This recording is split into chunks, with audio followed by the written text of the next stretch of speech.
Hello, in this video I'm gonna show you how to change the lock screen wallpaper on Samsung Galaxy S24 FE. Press and hold on the home screen, then tap on Wallpaper and Style.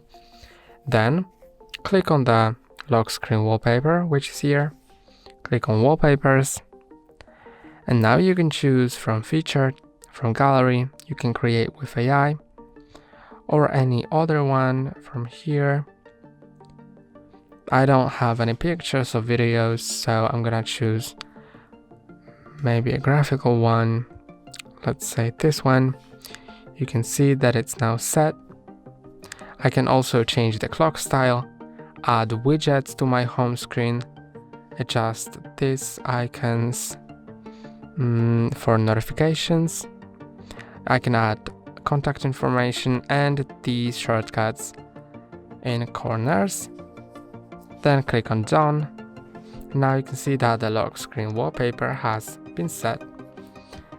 That's all for today. Don't forget to like and subscribe. See you next time.